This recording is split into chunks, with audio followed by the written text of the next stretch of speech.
So hello friend, welcome our channel once again. তো আজকে আমি তোমাদেরকে বলবো যে এই গরমের ভিতরে মাছগুলোকে ভালো কী করে রাখবে আর হেলদি কী করে রাখবে। সো চলো শুরু করা যাক। সো ফার্স্টে আমি বলবো গাইজ গরমের কিছু ডিসঅ্যাডভান্টেজ, ঠিক আছে, মানে ডিসঅ্যাডভান্টেজ গরমের কিছু। সো গরমে যেমন ভাই মাছ ব্রিড করে না, ঠিক আছে, মাছ বড় হয়ে যাবে, মোটা হয়ে যাবে, মনে হবে যে পেটে ডিম আছে, বাট ওরা বাচ্চা ছাড়বে না, বাচ্চা রিলিজ করবে না। তো এটা একটা প্রবলেম, গরমের ভিতরে বহুত প্রবলেম হয়। আর এদেরকে গরমে যত কম পারবে তত কম খাবার দেবে, যেমন দিনে একবার, ঠিক আছে, একদিন না দিলেও হবে। যেমন আমি ভাই এখন গরমে এদেরকে একবারই খাবার দিচ্ছি সকালে, আর আর সানডে এদেরকে কিছু দিই না, মানে একদিন এদেরকে একদিন এদের ফার্স্ট, ঠিক আছে, মানে সানডে এদের কিছু দিই না, রবিবার এদের কিছু দিই না, আর সব কটা দিন একবার করে খাবার দিচ্ছি। তোমরাও সেম এটাই করবে যে এদেরকে একবার করে খাবার দেবে, রবিবার এদেরকে কিছু দেবে না। মানে কি হয় বলো তো, গরমে দেখবা আমাদেরই অবস্থা খারাপ হয়ে যায় যদি আমরা বেশি জিনিসপত্র খেয়ে নিই, মাংস টাংস বা অনেক ভাত খেয়ে নিই, 2-3 বার করে খেয়ে নিই, আমাদেরই হজম করতে প্রবলেম হয়ে যায়। আর এরা তো মানে বলতেও পারে না, বুঝতেও পারবে না যে এদেরকে খাবার বেশি দিয়ে দিয়েছো। অল্প অল্প খাবার দেবে, যেগুলো মানে এরা 10-15 সেকেন্ড বা 20 সেকেন্ডের ভিতর শেষ করে দেবে, ঠিক আছে। সো এইটুকুই খাবার দেবে যাতে এরা মানে ওইটুকু খায়, অল্প অল্প পেটে খিদে থাকলে অসুবিধা নেই। এদেরকে এমনি খাবার টাবার না দিলে এরা মরে না, অসুবিধা নেই, ঠিক আছে। আমি এদেরকে ভাই মানে যেটুকু জানি 1-2 সপ্তাহ খাবার না দিলে পরেও কিছু হয় না, 2 সপ্তাহ না, 6 to 8 ডে, ঠিক আছে, এদের খাবার না দিলে কিছু হয় না। সো এবার চলো বলা যাক যে কি কি জিনিস ইউজ করে এদেরকে মানে এদের জলটাকে ঠান্ডা রাখা যায়। সো আমি যেমন ভাই তেমন কিছু ইউজ করি না, আমি যেমন উপরে এই নেটটা ইউজ করি, ঠিক আছে।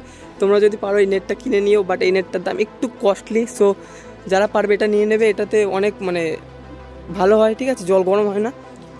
আমার যেমন ভাই এইবার গরমে একটা মাছও মরিনি, একটা বাচ্চাও মরেনি, দেখতে পাচ্ছ এখানে সবকটা বাচ্চা আছে, আমার একটা বাচ্চাও মরেনি। আর চলো তোমাদেরকে বলি দেন আর কি তোমরা উপকরণ ইউজ করে এদেরকে ঠান্ডা রাখতে পারো, ঠিক আছে। যেমন থার্মাল বক্স ইউজ করতে পারো, এই সাইডে আমার থার্মাল বক্স আছে, এইগুলোর উপরে কাপড় ভিজিয়ে রাখতে পারো, ঠিক আছে, একটা ন্যাকড়া বা বড় কাপড় দিয়ে ন্যাকড়া দিয়ে ভিজিয়ে রাখতে পারো।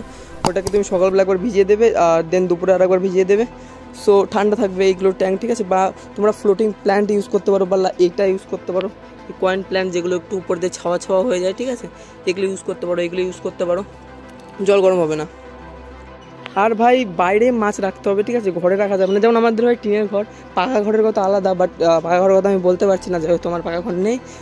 আমার এই ঘরটাই অ্যাকোয়ারিয়ামের ভিতরে যে মাছগুলো ছিল তোমার মলি ছিল, বেলুন মলি, ওগুলোকে আমি সরিয়ে নিয়েছি বাইরে। কারণ ভাই এটার ভিতরে কোনো কিছু করারই নেই, এটা জল গরম হয়েই যায়, ঠিক আছে। এখানে একটা কী দেখতে পাচ্ছি, ছোটো একটা শামুক। সো এটা থেকে মাছ আমি নিয়ে চলে গেছি বাইরে। আর এখানে আমার খাবার হচ্ছে তৈরি, মাছের বাচ্চাদের খাবার। সো এগুলো করতে হবে, অল্প অল্প জিনিসপত্র। আর এদেরকে বেশি হাই প্রোটিন খাবার খাওয়ানো যাবে না। আর এদের মাছের জল, মানে মাছের যে জলটা আছে, এটা চেঞ্জ করতে হবে সপ্তাহে 2বার চেঞ্জ করলে ভালো হয়। একবার চেঞ্জ করলেও হবে, আমি একবারই চেঞ্জ করি, আমি বেশি টাইম পাই না, সো একবারই চেঞ্জ করি। কিন্তু 2বার চেঞ্জ করলে ভালো হয়, ঠিক আছে। কিন্তু আর ওটা পুরনো জল হওয়া মানে চাই, 5 থেকে 8 দিন বা 7 দিন এরকম পুরনো জল হওয়া চাই, ঠিক আছে।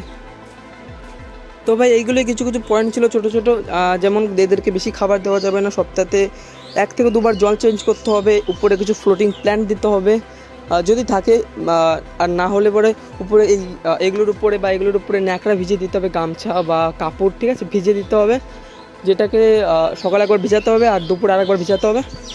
আর ভাই টিনের ঘরে তো রাখাই যাবে না, ঠিক আছে, টিনের ঘরে তো রাখাই যাবে না মাছ। পাকা ঘরের কথা আমি বলতে পারছি না, পাকা ঘর যাদের আছে তারা জানে বা তারা বলতে পারবে। তবে পাকা ঘরে হয়তো রাখা যাবে, কিন্তু পাকা ঘর তো ভাই বিকেলে বা রাত্রের দিকে গরম হয়ে যায়, সো ওখানেও রাখা যাবে না মনে হয়, ঠিক আছে। যাদের আছে তারা আমাকে বলো বা জানিও। তো এইগুলোই কিছু ভাই ছোটো জিনিসপত্র যদি মেনে চলো, তাহলে পরে আশা করছি তোমাদের মাছ একটাও মরবে না, ঠিক আছে। যেমন আমার কাছে ভাই একটা মাছও মরেনি, আমার জল ভাই প্রচণ্ড গরম হয়ে গেছিলো, এই উপরেরগুলো, ঠিক আছে। আগের কটা আমার ট্যাঙ্কিগুলো উপরে ছিল, আগের ভিডিও যারা তোমরা দেখেছো, ওই ছোটো গাবলা যেগুলো আছে ওইগুলো আমার এইখানে ছিল। সো গরম হয়ে যাচ্ছিলো, যেহেতু আমি ওইখানে রেখে দিয়েছি। তো তাও আমি ভাই গামছা দিয়ে দিতাম, উপরে কাপড় দিয়ে দিতাম। ভিডিও করতে একটা মাছের বাচ্চা দিয়েছে, সো এগুলোকে ওঠাতে হবে, উঠিয়ে ওই বড়ো ট্যাঙ্কে শিফট করতে হবে। কোথায় গেলো বাচ্চাগুলো, দেখতে পাচ্ছ কিনা আমি জানি না, হ্যাঁ দেখা যাচ্ছে 4টে এখানে বাচ্চা আছে ছোটো। সো বাচ্চাগুলোকে ওঠা দেবে। আর একটা এক্সট্রা পয়েন্ট ভাই, তোমাদেরকে আরেকটা এক্সট্রা পয়েন্ট বলে দিই, ঠিক আছে। তোমাদের কাছে যদি এয়ার পাম্প থাকে, এই এয়ার পাম্পগুলো থাকে, 2টো নজল বা 1টা নজল বা 4টে নজল, যে কোনো একটা থাকলেই হবে, ঠিক আছে। সো এই এয়ার পাম্পগুলো যদি থাকে, তাহলে পরে এয়ার স্টোন দিয়ে যেগুলো এইগুলো হয়, এইগুলো না কিন্তু ফিল্টারগুলো না কিন্তু আমার কাছে এই ফিল্টার আছে। সো ওই ফিল্টার না কিন্তু এয়ার স্টোন দিয়ে বাবলস দিতে পারো, মানে ইয়ে দিতে পারো, পাম্প দিতে পারো, ঠিক আছে, অক্সিজেন দিতে পারো, তাহলে পরে ঠান্ডা থাকবে জল। এটা ভাই এক্সট্রা পয়েন্ট। বাকি যারা বুঝতে পারোনি তারা আমাকে মেসেজ করতে পারো হোয়াটসঅ্যাপ, ইনস্টাগ্রাম বা মেসেঞ্জারে, ঠিক আছে, তাদেরকে রিপ্লাই দেওয়ার চেষ্টা করবো, তাদেরকে তাদের প্রবলেমটা সলভ করার চেষ্টা করবো। তো ভাই ভিডিওটা এইটুকুই, ছোট্টাটা তোমাদের সঙ্গে দেখা হচ্ছে আর একটা নতুন মাছ রিলেটেড ভিডিও নিয়ে, মানে মাছের ভিডিও নিয়ে। ভিডিওটা ভাই যদি একটু ভালো লেগে থাকে তাহলে please like, comment, share, subscribe করে দিও। তো টাটা।